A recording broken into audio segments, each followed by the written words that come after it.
आरुह्य श्वेतहंसैर्भ्रमति च गगने दक्षिणे चाक्षसूत्राम् वामे हस्ते च वरकनकमयं पुस्तकं ज्ञानगम्यं स्वां वीणां वाद्यन्ति निजकरकमलैः शास्त्रविज्ञानशब्दैः क्रीडन्ति दिव्यरूपा करिकमलधरा भारती सुप्रसन्ना। नमस्कार।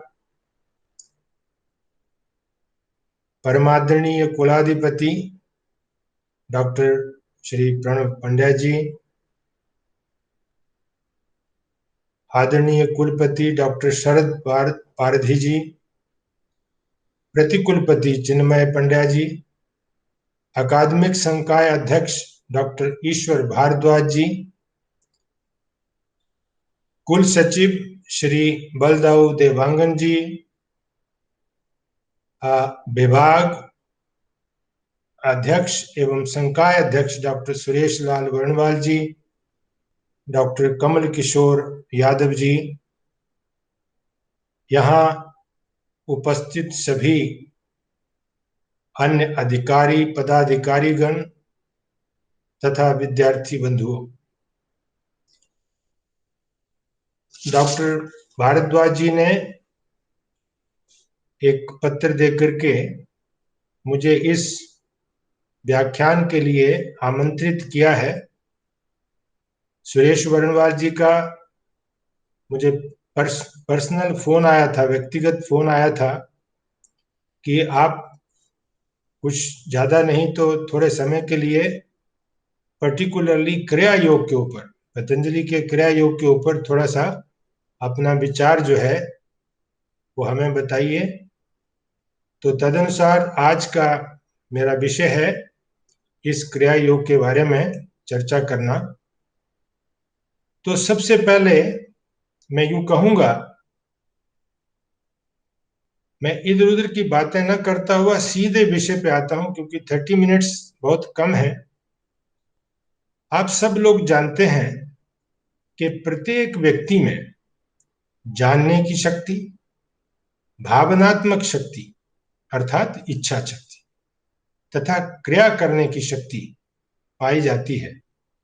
इन्हीं शक्तियों के माध्यम से चेतन तत्व बाह्य जगत के संपर्क में आता है। इसलिए प्रत्येक व्यक्ति को शक्ति की इकाई कहा जाता है। कोई भी क्रिया ज्ञान एवं इच्छा के बिना हो नहीं सकती। अतः कहा जा सकता है कि ज्ञान, इच्छा एवं क्रिया परस्पर अन्योन्याश्रित हैं। याज्ञवल्क्य जी ने बहुत सुंदर बात कही है, ज्ञान जन्य भवेद इच्छा, इच्छा जन्य कृतिर भवेद, कृति जन्य भवेद कर्म, एतत् कृतमुच्यते। उसी बात को जनी ज्ञान, इच्छा एवं क्रिया ये तीनों ही एक दूसरे के अन्योन्याश्रित हैं, एक के बिना दूसरे का अस्तित्व नहीं है, इनसेपरेबल है बाय नेचर।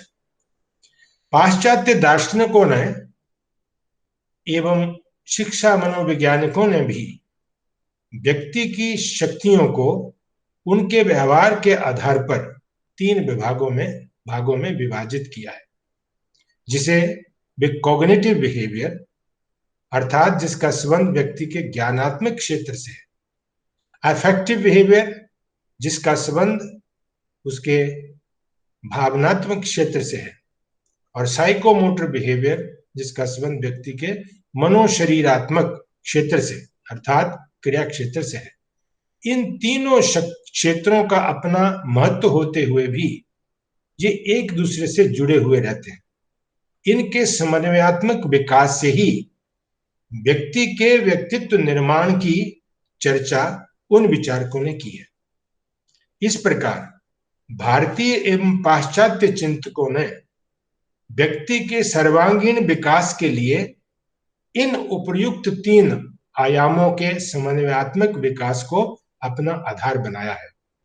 अंतर इतना ही है कि पाश्चात्य चिंतकों ने व्यक्ति के इस विकास का उपयोग बाह्य जागतिक पदार्थों को के जानने तक सीमित रखा है, परंतु भारतीय चिंतक बाह्य जगत के पदार्थों के ज्ञान से भी आगे आत्म तत्व के साक्षात्कार को अपना ध्येय मानते हैं।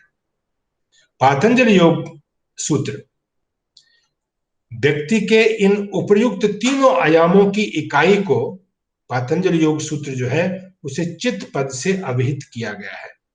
आप कह सकते हैं कि ये जो चित्त पद है ये तीनों आयामों का पुंज है, ऐसा कह सकते हैं। यद्यपि महर्षि पतंजलि ने इस चित्त पद को परिभाषित नहीं किया, किंतु इसके व्यापारों का क्लिष्ट एवं आक्लिष्ट पदों से संकेत किया है। यदि इस चित्त पद के मूल धात्वार्थ की अगर आप परीक्षा करें तो चित्त शब्द चिति संज्ञाने, ये भवादि गणीय तथा चिति स्मृत्याम चुरादि गणीय धातु से भाव में क्त प्रत्यय से बना है, जिसका सामान्य अर्थ है सम्यक प्रकार से जाना हुआ। योग के संदर्भ में इसका विशेषार्थ होगा ऐसी प्रक्रिया जिसमें ज्ञान की संपन्नता तथा निरंतर स्मरण के मुख्य साधन होने का भाव अंतर्निहित है। इस विशेषार्थ से ज्ञात होता है कि व्यक्ति के उन तीनों आयामों का कार्य क्षेत्र चित्त ही है। भाष्यकार व्यास जी ने चित्त की इस प्रक्रिया को, जिसकी तुलना उन्होंने नदी की धारा से की है, उसे उभय वाहिनी बताया है। पाप वाहिनी चित्त नदी उभय तो वाहिनी बहती पापाय बहती कल्याणाय। जो संसारोन्मुख बहने वाली वो जो है वो पाप वाहिनी है, और जो कल्याण तरफ आत्मोन्मुख बहने वाली है उसे उन्होंने अक्लिष्ट रूप में।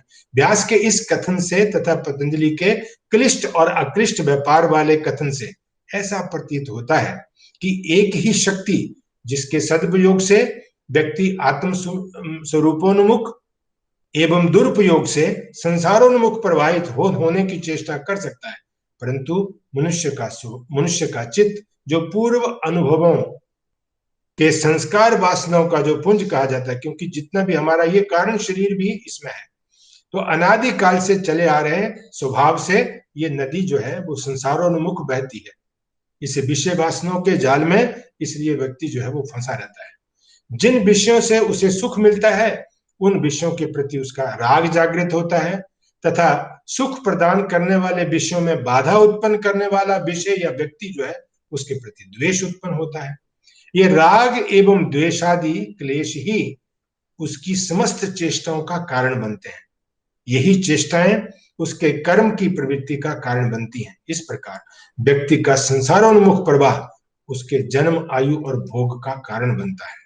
किंतु जो व्यक्ति इस जन्म आयु भोग रूप प्रवाह से छूटना चाहता है, उसके लिए आवश्यक है कि वह उस शक्ति को जो चित्त नदी के माध्यम से संसारोन्मुख प्रवाहित हो रही है उसे मोड़ देकर आत्मोन्मुख प्रवाहित करने का प्रयास करें। संभवतः इसी उद्देश्य से प्रेरित होकर महर्षि पतंजलि ने योग को चित्तवृत्ति निरोध के रूप में परिभाषित किया है। चित्तवृत्ति निरोध यह है कि एक धारा बह रही है, उस एक तरफ बह रही है, उसे मोड़ देना है, रीचैनलाइज, रीडायरेक्ट करना, ये मुख्य उद्देश्य है। इस चित्तवृत्ति निरोध रूप साध्य की प्राप्ति हेतु महर्षि पतंजलि ने विभिन्न प्रकार के साधनों की चर्चा की है, जिसमें अभ्यास वैराग्य है, क्रिया योग है, अष्टांग योग, ये प्रमुख हैं। इन साधनों से क्रिया योग के 3 अंगों तप, स्वाध्याय एवं ईश्वर प्रणिधान को पुनः अष्टांग योग में नियमांतर्गत गिनाया गया है। इस संदर्भ में जिज्ञासा होना स्वाभाविक है कि एक ही संकल्पना को 2 स्थानों में उद्धृत करने का उद्देश्य क्या है। यद्यपि सूत्रकार ने क्रिया योग के इन तीनों अंगों के प्रतिपादन का प्रयोजन समाधि भावनार्थ क्लेश तनुकरणार्थश्च के रूप में प्रकट किया है, किंतु योग सूत्र के प्राचीन एवं अर्वाचीन व्याख्याकारों ने क्रिया योग के रूप में प्रतिपादित इन तीनों अंगों पर विशेष रूप से प्रकाश नहीं डाला। यदि प्रकाश डाला भी है तो अष्टांग योग के अंग के रूप में। अतः उनके कथनों से महर्षि पतंजलि का आशय स्पष्ट हुआ मुझे तो नहीं लगता। इसलिए आज मैं आपके सामने उस क्रिया योग के आशय का, मैं यहाँ वो समस्या का समाधान करने का ही एक प्रयास मेरा आज रहेगा जो मैं आपके सामने प्रस्तुत करने जा रहा हूं। क्रिया योग जो है ये क्रियापद प्रक्रिया का द्योतक है। क्रिया योग में जो क्रियापद है ये प्रक्रिया का सूचक है तथा योग का अभिप्राय है चित्तवृत्ति निरोध। इस प्रकार क्रिया योग का अभिप्राय हुआ ऐसी क्रिया या ऐसी प्रक्रिया जो चित्त वृत्ति निरोध की प्रवर्तक हो उसे क्रिया योग कहा जा सकता है। यानी उस संसारोन्मुख प्रवाह को मोड़ करके उस कल्याण मुख आत्मस्वरूपोन्मुख उसको करना, यही मुझे क्रिया योग का उद्देश्य लगता है। इस प्रक्रिया के मुख्य 3 अंग हैं, घटक हैं, तप, स्वाध्याय और ईश्वर प्रणिधान। इस प्रक्रिया के इन साधनों में तथा चित्त वृत्ति निरोध रूप योग के पदों में अवश्य कुछ सूक्ष्म संबंध मुझे दिखाई पड़ता है। इसकी परीक्षा हम अभी करते हैं आपके साथ मिलकर के। क्रिया योग का प्रथम अंग तपस है, और तप जो है ये आप अच्छी तरह जानते हैं कि ये इसका अर्थ होता है तपाना, चमकाना, शुद्ध करना। योग में इसका अर्थ होगा अपनी उस शक्ति को चमकाना या शुद्ध करना जिससे साधक चित्त के स्तर पर होने वाली क्रियाएं प्रतिक्रियाओं को सहन करने में सक्षम होता है। भाष्यकार व्यास जी ने बहुत सुंदर शब्दों में तपो द्वंद्व सहनम, जो उन्होंने कहा कि द्वंद्वों को सहन करना ही तो तप है, और तप के महत्व को दर्शाते हुए उन्होंने कहा तो ना तपस्विनो योग सिद्धिति थी, जो तपस्वी नहीं है उसे योग भी सिद्ध नहीं हो सकता। सूत्रकार ने स्वयं तप के द्वारा अनादिकालीन विषय वासना रूपी अशुद्धि का क्षय होने से काय एवं इंद्रियों की सिद्धि की चर्चा की है। काय इंद्रिय सिद्धि अशुद्धि क्षया तपसा। काय सिद्धि को उन्होंने काय संपत नाम दिया, जिसकी प्राप्ति होने पर साधक का शरीर दर्शनीय रूप वाला, रूप लावण्य और कांति बलवज्र जैसा और दृढ़ अवयव वाला हो जाता है। ये इसी प्रकार इंद्रिय सिद्धि होने से साधक का शरीर मन के समान वेग वाला हो जाता है। इस भाव को सूत्रकार ने मनोजवित्वम पद से दर्शाया है। साथ ही शरीर की अपेक्षा के बिना इंद्रियों की कार्य क्षमता बढ़ जाती है, जिसका संकेत सूत्रकार ने विकर्ण भाव पद से हमें बताया हुआ है। इन उपयुक्त कथनों के आधार पर कहा जा सकता है कि तपस जो है चित्त के उस मनोशरीरात्मक आयाम से संबंधित है। इस कथन की पुष्टि तभी संभव हो पाएगी जब हम चित्त के स्तर पर होने वाली क्रियाओं और प्रतिक्रियाओं को समझने का प्रयास करेंगे। तब चित्त, जिसे हम पूर्व अनुभवों के संस्कार वासनाओं का पुंज कह चुके हैं, इंद्रियों के माध्यम से विषयाकार हुआ उन पूर्व अनुभवों के आधार पर अभिष्ट विषय का चुनाव करने लगता है। चित्त के इस व्यापार को ही, ये चुनाव करने की प्रवृत्ति को ही वृत्ति नाम से जाना जा सकता है।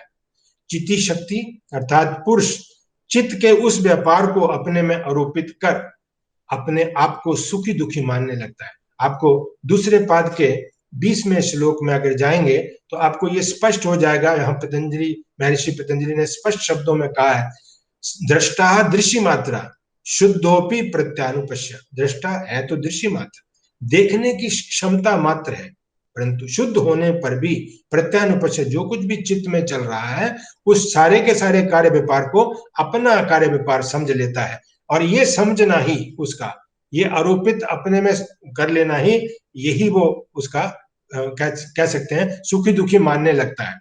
यही है उस चित्त शक्ति का वृत्ति के साथ तादात्म्य संबंध स्थापित कर लेना, जिसे पतंजलि वृत्ति सारूप्यम इतरत्र कहते हैं।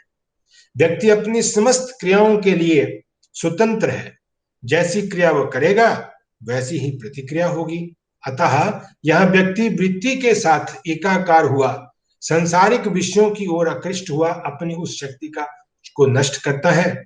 वही साधक वृत्ति के साथ एक रूप ना हो अपनी उस शक्ति को बचा भी सकता है, जिसके प्रभाव से द्वंद्व उसे विचलित नहीं कर सकते। यही क्षमता योग में तप से प्राप्त की जानी अभिष्ट लगती है।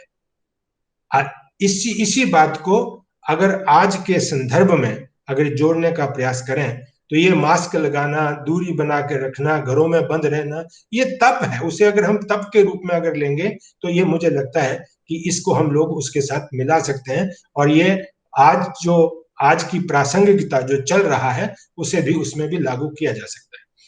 तप के इस संदर्भ में अन्य अर्थ जो परंपरागत विद्वानों द्वारा उद्धृत किए गए हैं, बताए गए हैं, जैसे शरीर एवं मन का शोषण इत्यादि, इन अर्थों को योग के संदर्भ में अधिकृत नहीं किया जा सकता, क्योंकि इच्छा पूर्वक शरीर का शोषण तो अहिंसा सबसे पहला यम है।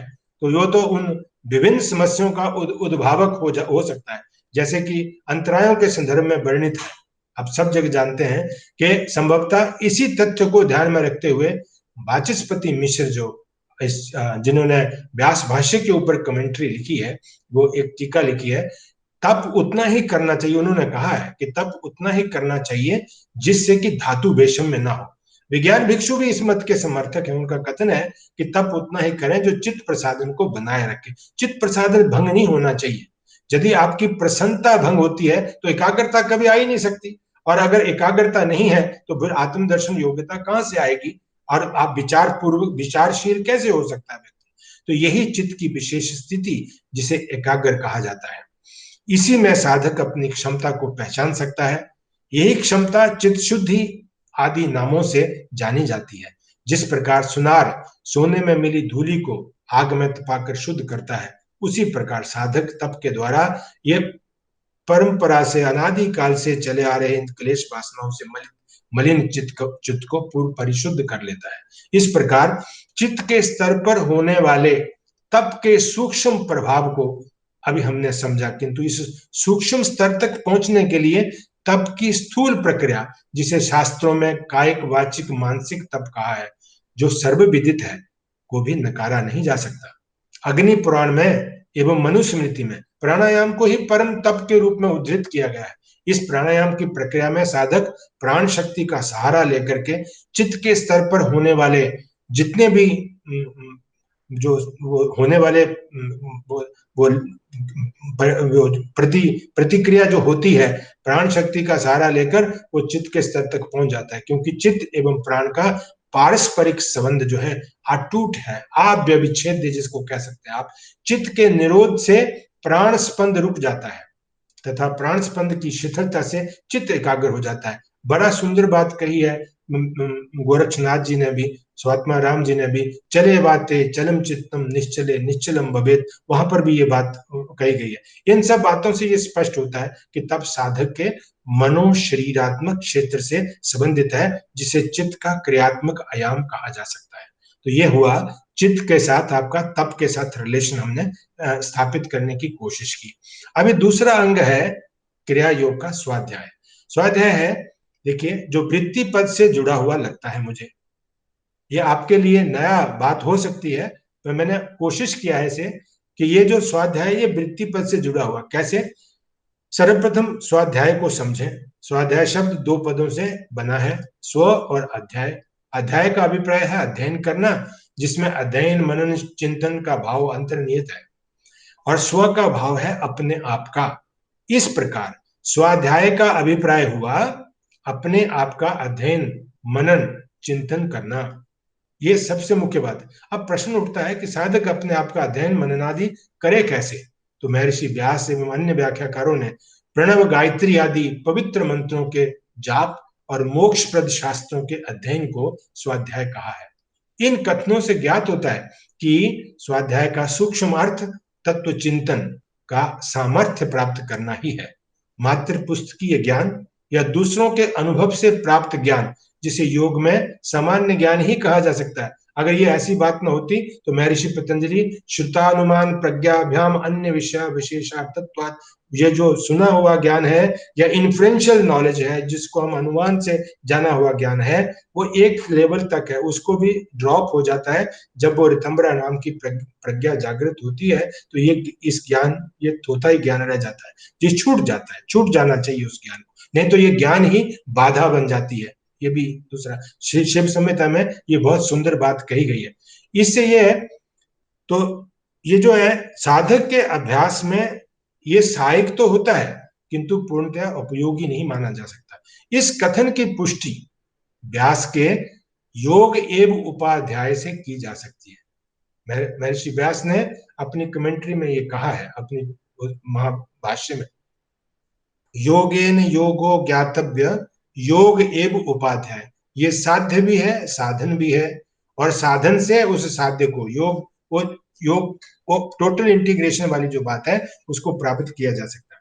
वह चित्त में उठने वाली तरंगें जिन्हें वृत्ति कहा गया, उन पर तटस्थ भाव से देखना। देखिए, स्वाध्याय का अर्थ चल रहा है अभी, ये अच्छी तरह से ध्यान पूर्वक देखिएगा कि चित्त में उठने वाली जो तरंगे हैं जिन्हें वृत्ति कहा गया है, उनका तटस्थ भाव से विटनेसिंग प्रिंसिपल के रूप में उन तरंगों का उठना स्वाभाविक है। किंतु जब साधक उन तरंगों के साथ एक रूप नहीं होता, यानी वृत्ति सारूप्य नहीं होता, तो ये तरंगें उसके लिए क्लेशदायिनी भी नहीं होती हैं। वृत्तियों से तादात्म्य संबंध स्थापित न करने का अभिप्राय है चुनाव न करना। ये चुनाव के कारण ही हम बंधन में फंसे हैं, क्योंकि हमें जैसे कहा हितोपदेश में विष्णु शर्मा जी ने कहा है, आहार निद्रा भयमेतन समान पशु भी नराणाम धर्मो ही तेषाम अधिको विशेषो धर्मे नहीं न। ये चुनाव करने की क्षमता जो है ये सिर्फ मानव जाति को ही प्राप्त है, दूसरा किसी को प्राप्त नहीं। तो अब ये चुनाव क्या करना क्या नहीं करना ये मनुष्य के ऊपर निर्भर करता है कि वो क्या चुनाव करे। तो चुनाव ना करना यही है वो तटस्थ भाव से देखने की प्रक्रिया, जिसका संकेत स्वाध्याय पद से यहाँ किया गया लगता है।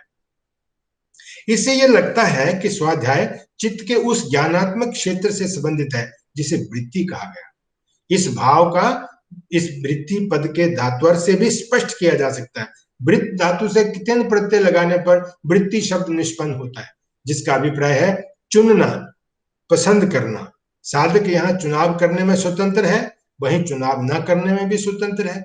किंतु चुनाव करना न करना तभी संभव हो सकता है जब कोई निर्णायक शक्ति वहां उपस्थित हो, और वे निर्णायक शक्ति जिसकी प्रवृत्ति चुनाव करने की थी, जिसे अशुद्धि कहा गया, उसे चुनाव न करने की ओर प्रवृत्त करना ही उस वृत्ति की शुद्धि करना है। एक बार मैं फिर से ये रिपीट करना चाहता हूं, हम लोग शुद्धिकरण की बात करते हैं लेकिन यहाँ अंदर तक जाना बहुत आवश्यक है। तो विद्यार्थीगण जो हैं, जो यहाँ सामने मुझे सुन रहे हैं, वो लाभान्वित होंगे।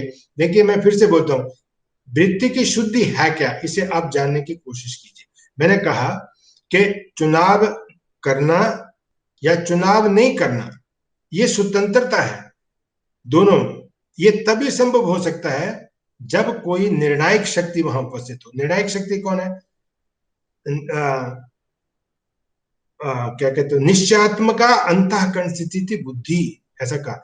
निश्चयात्मका अंतःकरण का वो अंग जो निर्णायक है, निर्णय करने वाली, उसको बुद्धि का। निश्चयात्मका अंतःकरण स्थिति इति बुद्धि, वो निर्णायक शक्ति वहां ऊपर।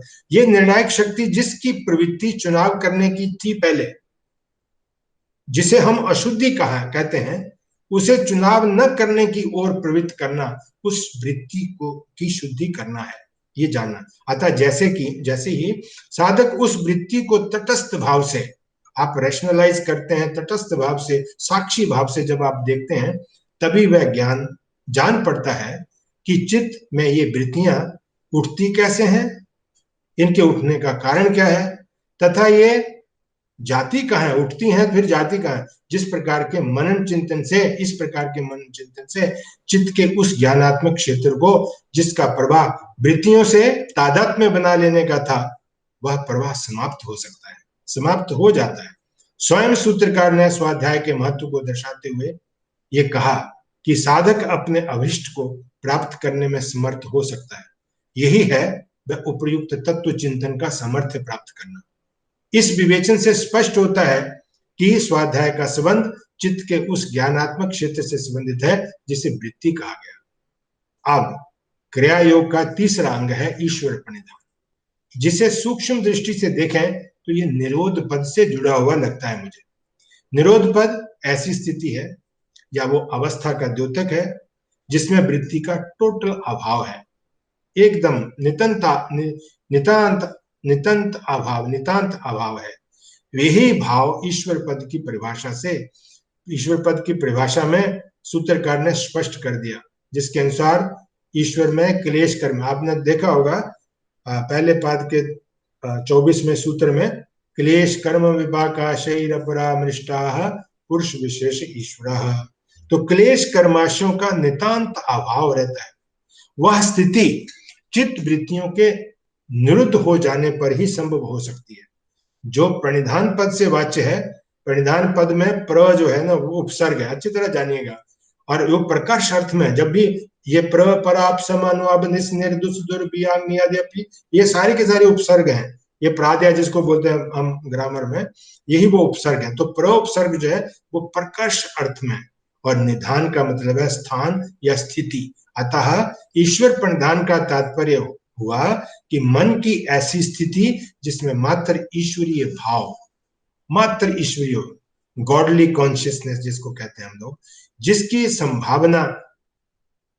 संभावना तब होती है जब साधक तपश्चर्या के द्वारा चित्त को नियंत्रित रखने में तथा स्वाध्याय के द्वारा उसके व्यापारों में एक रूप न होने नहीं होता, तभी उसकी प्रवृत्ति ईश्वरीय भाव की ओर होती है।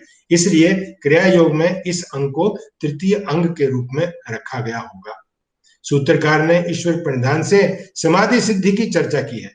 अब प्रश्न उठता है ये कि यदि समाधि सिद्धि ईश्वर प्रणिधानात्, वो 45वां सूत्र है दूसरे पाद का, तो वे कहते हैं कि समाधि की सिद्धि अगर ईश्वर प्रणिधान मात्र से संभव, ये प्रश्न है, तो अन्य उपायों के प्रतिपादन की उपादेयता क्या है? इसका उत्तर बहुत सुंदर वाचस्पति मिश्र जी ने दिया है। वो कहते हैं कि उनके योग सूत्र में वर्णित सभी उपाय प्रत्यक्ष या अप्रत्यक्ष रूप से ईश्वर प्रणिधान की सिद्धि में ही सहायक होते हैं। ये बात हमें अच्छी तरह से जाननी चाहिए। जिन लोगों ने इस ईश्वर प्रणिधान को विकल्प अर्थ में माना है, वो लोग भी सोचेंगे कि ये बात, और ये खुद वाचस्पति मिश्र जी भी ये कह चुके हैं कि वाक का अर्थ जो विकल्प है, वो 23वें सूत्र में पहले पाद के, जबकि वो ऐसी बात नहीं। यहाँ पर वो स्पष्ट कह रहे हैं कि जितने भी अभ्यास हैं वो प्रत्यक्ष या अप्रत्यक्ष रूप से उस ईश्वर प्रणिधान की सिद्धि में ही सहायक होते हैं। इससे ये पता चलता है कि प्रारंभ में व्यक्ति ईश्वरीय भाव की अर्थात वृत्ति निरोध की इच्छा जितनी परिपक्व होगी, उतना ही साधक उस ईश्वरीय भाव के प्रेरक सदग्रंथों के या प्रणवादि मंत्रों के स्वाध्याय की ओर प्रेरित होगा। तब जो क्रिया होगी वह ईश्वरीय भाव की या चित्तवृत्ति निरोध हेतु ही की जाएगी। इसी भाव को भाष्यकार व्यास तथा अन्य व्याख्याकारों ने भी प्रकट किया है। उनके अनुसार ये समस्त कर्मों का उस परम गुरु ईश्वर से समर्पण करना ही ईश्वर प्रणिधान है।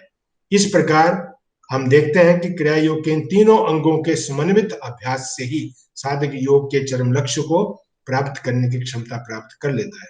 व्यक्ति जिसे हमने ज्ञान, इच्छा एवं क्रिया रूप शक्ति की इकाई कहा, तपस के अभ्यास से वो अपने मनोशरीरात्मक क्षेत्र से बहने वाली शक्ति, स्वाध्याय के माध्यम से ज्ञानात्मक क्षेत्र से बहने वाली शक्ति, ईश्वर प्रणिधान के अभ्यास से भावनात्मक क्षेत्र से बहने वाली शक्ति का सदुपयोग कर चित्त के संसारोन्मुख प्रवाह को आत्मोन्मुख प्रभावित करने में सक्षम हो पाता है। यहाँ एक प्रश्न उठना और एक स्वाभाविक है कि तप, स्वाध्याय, ईश्वर प्रणिधान का अभ्यास अलग अलग कैसे किया जा सकता है, जबकि ये तीनों अंग अन्योन्याश्रित हैं। इस शंका का समाधान ऐसे किया जा सकता है कि साधक में चित्त के उस क्षेत्र का प्रवाह, जिस क्षेत्र का प्रवाह अधिक हो। कई लोग जो है हमारे में भावना प्रधान लोग होते हैं, कुछ लोग जो हैं वो ज्ञान प्रधान है, एनालिसिस करने में विश्वास करते हैं, अन्वेषण में विश्वास रखते हैं, और कुछ लोग जो हैं वो मेरे जैसे जो है वो भाव प्रधान है। कुछ कर्म, मेरा कर्म ही मेरी भक्ति है, कुछ कर्म तो जिसका जो ज्यादा प्रभाव ज्यादा हो उसको इंजन बनाए, लेकिन ये ध्यान रखना होगा कि ये दूसरा जो है वो उसको सपोर्ट करना चाहिए। जैसे गीता रहस्य में लोकमान्य तिलक जी ने बहुत सुंदर बात कही है, और उसके प्रस्तावना में अगर आप पढ़ेंगे तो आपको दिखेगा कि उन्होंने कहा कि भगवत गीता का उद्देश्य जो है वो कर्म योग को स्थापित करना है, परंतु वो कर्म योग जो है वो ज्ञान मूलक और भक्ति प्रधान कर्म योग है, ऐसा उन्होंने कहा। यदि ये तीनों एक दूसरे के साथ जुड़ेंगे नहीं तो वो बात बनेगी नहीं, टोटल इंटीग्रेशन हो नहीं सकता है। तो इसके लिए इन तीनों को कहा अलग अलग रूप से समझने के लिए किया जा सकता है, परंतु ये इन तीनों का अब आप देखिए क्लासिकल लिटरेचर में भी उसके बारे में भी चर्चा करेंगे अगर मौका टाइम मिला तो। महर्षि पतंजलि ने क्रिया योग के प्रतिपादन के 2 प्रयोजन बताए हैं। एक तो क्लेशों का तनुकरण करना, जो ज्यादा ग्रिप है हमारे राग द्वेष का, या ये उसका ज्यादा ग्रिप है, उस ग्रिप को थोड़ा लूज करना, तनुकरण करना, और समाधि भावना का उदय होना, ये जो एम्बियंस है हमारे अंदर, ये बनना। तो सूत्रकार के इस कथन से स्पष्ट होता है कि जब तक साधक अविद्या आदि क्लेशों का तनुकरण नहीं कर लेता, योग के क्षेत्र में आगे बढ़ नहीं सकता, अपितु वह योग विघ्नों के चंगुल में ही फंसा रह जाएगा। इसलिए सर्वप्रथम क्रिया योग के रूप में प्रतिपादित इन उपयुक्त अंगों के अभ्यास की आवश्यकता स्वयं सिद्ध होती है, जिसके अभ्यास से साधक अपनी अंतः शक्तियों की पहचान कर उन्हें शुद्ध एवं सात्विक बना पाता है। तत्पश्चात ही साधक अष्टांग योग जैसी सूक्ष्म साधना में सुगमता से आरूढ़ हो पाता है। इस कथन से अष्टांग योग के प्रतिपादन के प्रयोजन से भी स्पष्ट हो जाता है कि उनके द्वारा अनुष्ठान योग अष्टांग योग के अनुष्ठान से क्लेश रूपी अशुद्धि का क्षय और ज्ञान दीप्ति, जो कि विवेक ख्याति तक हमें ले जाती है, जबकि क्रिया योग उस क्लेश रूपी अशुद्धि का मात्र तनुकरण करने वाला है। सूत्रकार के इस विवेचन से शुद्ध होता है कि जब तक साधक विच्छिन्न और उदार अवस्था वाले क्लेशों का तनुकरण नहीं कर लेता, समाधि की ओर प्रवृत्ति नहीं हो पाएगी। अतः इसका क्लेश तनुकरण ही समाधि की ओर प्रवृत्ति का कारण है। इसे हम स्थूल क्रिया कह सकते हैं। यही क्रिया जब उन क्लेशों के संपूर्ण क्षय और विवेक ख्याति के उद्भावक होती है, तब उसे सूक्ष्म क्रिया कहा जा सकता है। इसी भाव को प्रातः ये हमारे, मैं जब वहां काम कर रहा था तो उसी बात को हमारे स्वामी दिगंबर जी बड़े अच्छे, जब जब कभी भी हम लोग बैठते थे तो वो कहा करते थे कि देखो, उनके अनुसार क्या कहते थे वो, सर्वप्रथम क्रिया देह निष्ठ होती है और फिर उसे प्रयोग कहा जाता है। जब वही क्रिया सूक्ष्म बनकर अर्थात अंतःकरण निष्ठ बनती है, तब उसे संप्रयोग की संज्ञा दी जाती है। और वही सूक्ष्म क्रिया जब स्वानुभूति की प्रतीति का कारण बनती है, उसे संप्रसाद कहते हैं। आपने योग सूत्र में ये पढ़ा होगा, निर्विचार वेशारध्य आध्यात्म प्रसाद। वो प्रसाद जो है वो कुछ नहीं है, वो लाइट जो है, वो लाइट प्रसाद, संप्रसाद बोले तो पूर्ण क्लैरिटी है, एकदम स्वच्छता है। जैसे कि समापत्ति के संदर्भ में भी महर्षि पतंजलि जी ने कहा है कि चित्त स्फटिक के जैसा हो जाता है जब वो when वृत्तिस आर dwindled, जब वृत्तियां क्षीण हो जाती हैं तो चित्त स्फटिक के जैसा हो जाता है। तो देखिए, ये संप्रसाद जो है क्लैरिटी है, जिसमें वो आत्म तत्व का प्रकाश जो है वो हमें स्पष्ट रूप से वहां उसके ग्लिम्पसेस प्राप्त होते हैं। इस प्रकार तप स्वाध्याय ईश्वर प्रणिधान, जो कर्म उपासना ज्ञान की शास्त्रीय परंपरा का प्रतीक माना जाता है, और वो ज्ञान भक्ति और कर्म, ये तीनों का समन्वय आपको इस क्रिया योग के अंतर्गत प्राप्त हो जाता है। मैं ये कहूंगा कि जब तक साधक अपनी मानवीय शक्तियों को पहचान नहीं लेता, उनका सदुपयोग करना सीख नहीं लेता, जीवन के किसी भी लक्ष्य को, चाहे भौतिक लक्ष्य हो चाहे वो आध्यात्मिक लक्ष्य हो, प्राप्त नहीं कर सकता। इसी उद्देश्य से प्रेरित होकर मुझे तो लगता है कि महर्षि पतंजलि ने तप स्वाध्याय ईश्वर प्रणिधान रूप प्रक्रिया को चित्तवृत्ति निरोध रूप योग साधना का प्रथम सोपान बताया है। इसलिए तो पहला सूत्र है वो, क्योंकि अष्टांग योग जैसी सूक्ष्म योग साधना तभी संभव हो सकती है जब साधक में क्लेशों का तनुकरण, समाधि भाव का जागृत होना ये बहुत, अन्यथा अहिंसा सत्यादि इन इन इन यमों का, इनका सूक्ष्म वो पालन करना मुझे नहीं लगता कि ये संभव हो सकता है। इसलिए समझना उतना ही कठिन है जितना व्यवहार में उसको लाना। इसलिए यहाँ संक्षेप में मैं ये कहूंगा कि अष्टांग योग के अनुष्ठान में आरूढ़ होने के लिए तथा उसमें सफलता पाने के लिए क्रिया योग के रूप में प्रतिपादित इन तप स्वाध्यायेश्वर प्रणिधान रूप अंगों का उतना ही महत्व है जितना कि किसी उच्च महल की नींव का। इन्हीं शब्दों के साथ मैं हृदय से भारद्वाज जी का, बर्णवाल जी का हृदय से आभार व्यक्त करता हूं, और मुझे अति प्रसन्नता हुई कि ये सर्वप्रथम मेरे 40 वर्षों के इस योग जीवन यात्रा में मुझे पहली बार ये अवसर मिला आपके विश्वविद्यालय में, ये आपके सभी विद्यार्थियों के साथ बातचीत करने का। इसके लिए मैं हृदय से आपका आभार व्यक्त करता हूँ। इन्हीं शब्दों के साथ अपनी वाणी को विराम देता हूँ। धन्यवाद।